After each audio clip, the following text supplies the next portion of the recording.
Alright, even more secrets that will make your life easier in Palworld 1.0, from secret legendary vendors to powerful endgame farms and ways to play you might have not thought of. So let's begin.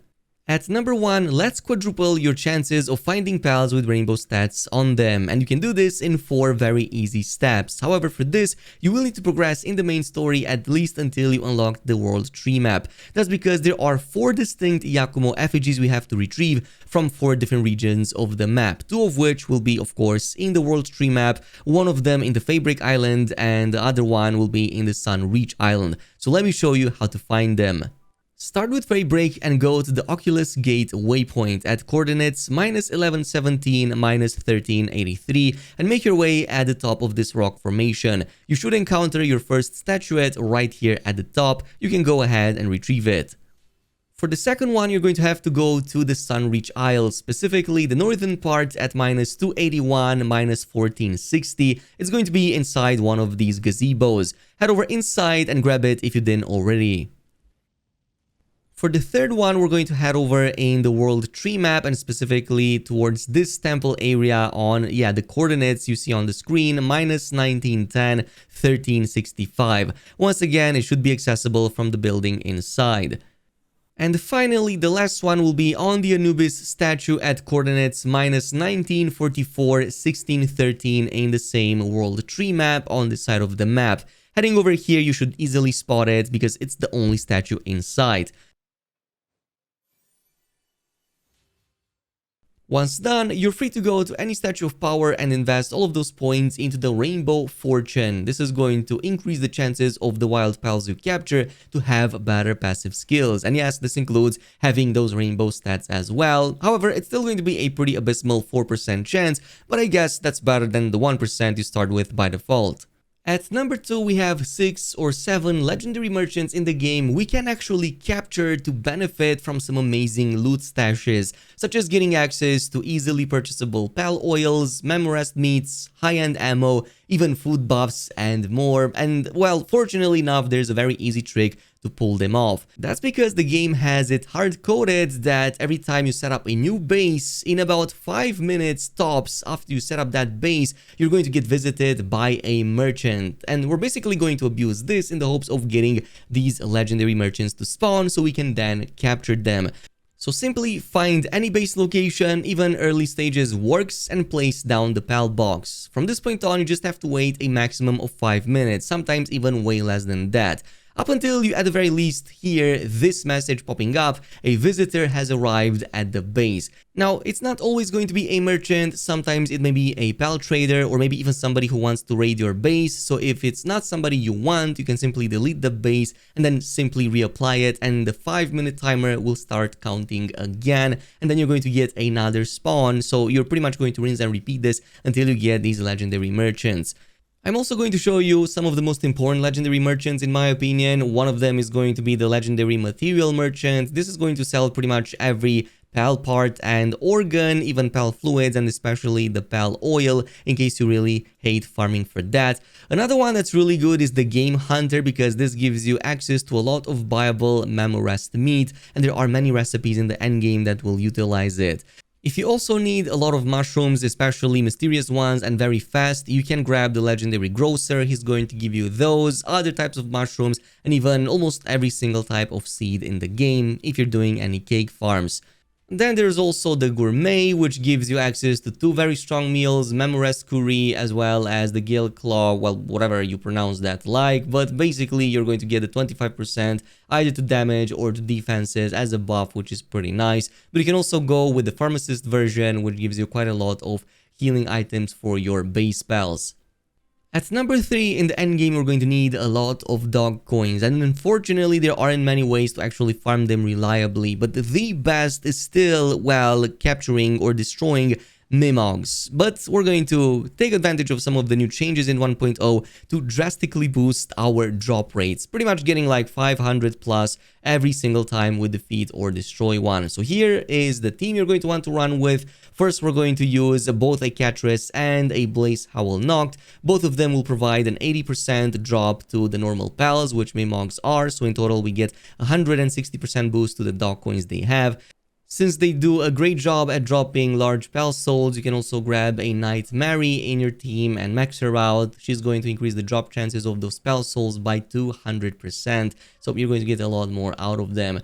Now, there are quite a few locations you can farm them in, but obviously the best ones are going to be in the World Tree map. Because of the higher level, you get a lot more dog coins, it seems. And there are a few spots that you can use to farm. For example, the one that is the closest here to the Moldron Christ spawn location in the Frozen Lake area seems to be a favorite. However, I kind of had mixed results with it. So personally, I just think you can look everywhere for them in the World Tree map. It's not like they have a better abundance over there. They seem to pretty much spawn everywhere. But I had a lot of luck, especially with the roads. So if you're looking for a spot, you can start also in the Frost region from the Boreal Summit. There is a road that eventually leads to that Frozen Lake area, so on the way you can already find like 1 or 2 extra Mimogs and then take your luck with the Frozen Lake area. That's also filled with a lot of enemies, so they may, well, interfere with the spawn chances. But yeah, I am not getting more than, let's say, 8 to 10 per hour unless I'm boosting up the drop or the spawn rates. So if you're playing on everything normal and don't want to change anything, just be prepared that they are a pretty rare occurrence to begin with. But moving on to number 4, if you didn't give Torrentris a go as a mount, I highly encourage you to do so. This is going to just make the gameplay feel so much more fun. If you want to play kind of like Spidey, I guess, but not with the same level of interactivity, but still very fun. Yeah, she does have the power of using spider webs to grapple and then move at high speeds, especially if you combine her with the Sky Marcher, which is going to provide extra 2 mounted jumps. That's going to provide even more speed because of the way you build momentum in this game. So let me show you a few tricks here. If you're going directly towards a wall with the web swing, if you then press jump right before you hit it, but in the opposite direction, typically you're going to get a massive boost in speed for some reason. I guess it's called wall bouncing or something, which if you combine with the Sky Marcher gives you an even higher boost in speed simply because you build so much momentum. But of course you can also make use of the terrain the regular way like you would in the case of your grappling hook and use that as a boosting or, well, speed ramp, I guess. Still, it's been one of the most fun ways I've used Traversal in Palworld 1.0, and you can also find a lot of these spells in the early stages, pretty much close to some of the starting zones. It's totally worth to condense 1 to 4 stars and then maybe breed it with some of these passives.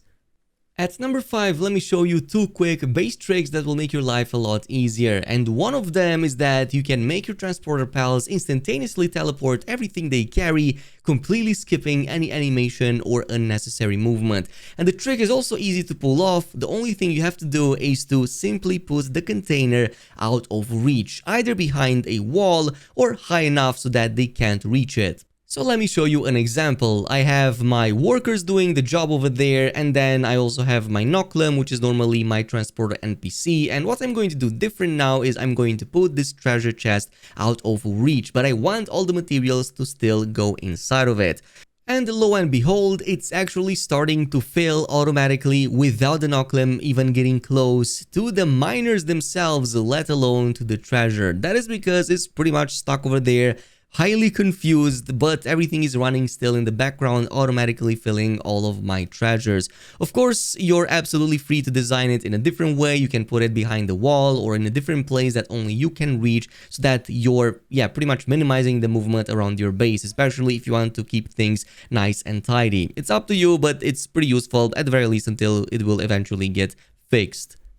And of course, the second one is that if you have any pal in your party that can automatically transport items for you, like for example floopies or cave bats, not only will they pick up even the breeding farm eggs, but they too will benefit from any egg picking bonuses, such as the double one from Grintail or Brown Cherry's mysterious energy that makes them guaranteed alphas. Let's say in the endgame you're farming a lot of chromite or a lot of coralum and you're sick of collecting the eggs. Well, you can pretty much skip the egg collection and only do the hatching and also the processing at the disassembly line, and that's going to pretty much save a third of the workload. While these 2, or well, these 4 in my case, bring all of those eggs as they spawn. And by the way, from what I noticed, they even seem to grab eggs that are actually several feet above their heads. I guess that it considers the whole line as one single node to collect from. Oh, and by the way, for those of you who are still asking if you want to turn off the Ultra Instinct auras, both for yourself and for the pals, there's actually a new in-game setting that you can turn off like that.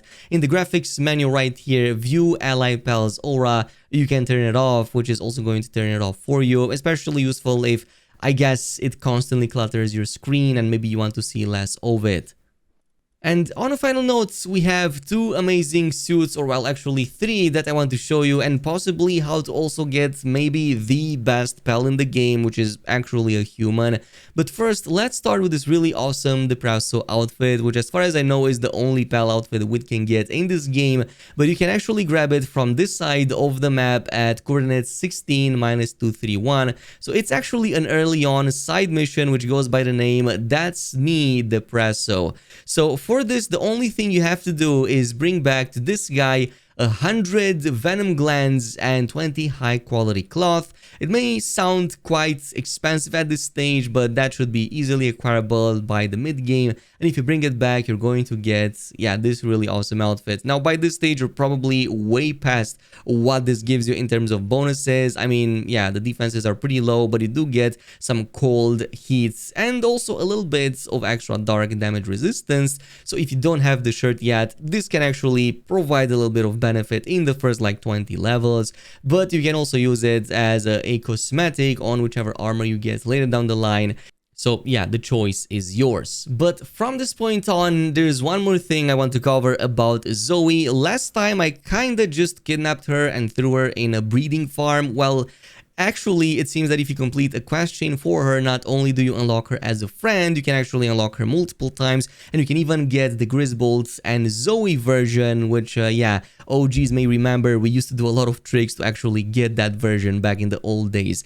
But it's pretty simple. You have to go to Desolate Church and follow her quest line after defeating the first tower boss, which is also her. In this case, she's going to ask for a request, which is to bring back a Grisbolt to her and show it to her. If you do that, that's going to unlock the next part of the quest chain, which is going to be this one, I Still Don't Trust You. For this, you need to simply defeat 5 Free Pal Alliance members, which you're going to obviously find all around the Free Pal Alliance Tower, which is the second one you defeat in the main story. Go there, and on the hill you should find a camp with 6 or 7 very close by, but there are others lingering in the area too. From this point on, you just have to go back, and now you're going to unlock another quest from her, a Warm Memory. For this, you need to bring back Tattered Memento from the ruins on this side of the map. Bring those to her, and she's now going to give you a legendary recipe to, you guessed it, a very cool schematic, but also unlocks Zoe and Grisbolt as a captured pal for you, which of course is a distinct pal you can use from this point on. More on that in just a little bit. In the meantime, let's talk about this really cool new outfit, the Halloween costume skin you can unlock for her. So from this point on, you're going to get that recipe, and you only need a bit of cloth and leather to craft it for her.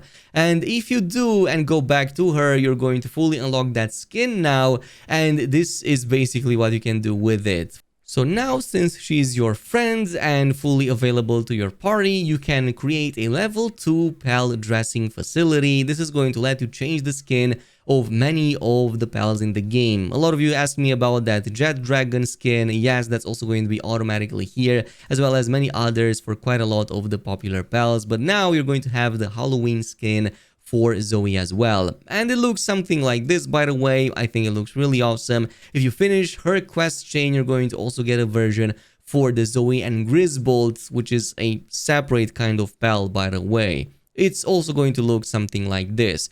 However, I still recommend progressing with Zoe and maxing her out, because she may actually be one of the best pals in the game. First of all, you can absolutely condense her to 4 stars. You can actually sacrifice any other humans to condense her. You can either go ahead and farm Zoe's back at the church. They spawn pretty much like every 10 seconds when you capture them, so it's very easy and the police is not going to capture you in that location. But personally, since I got threatened with raids by many of these travelers, I actually captured them and used those to condense them into making Zoe more powerful.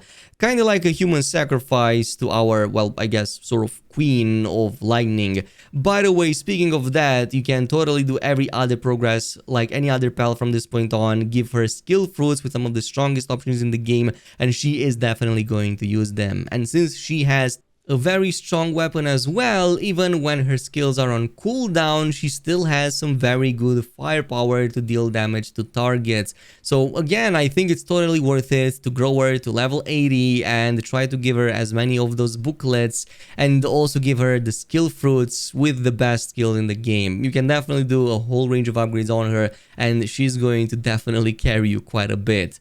But that pretty much concludes today's video with some of the secrets you may have not known in Palworld 1.0. If there's anything that we haven't covered before or in this video, let me know of your discoveries in the comments below. In the meantime, thanks so much for watching, and I'll see you in the next video.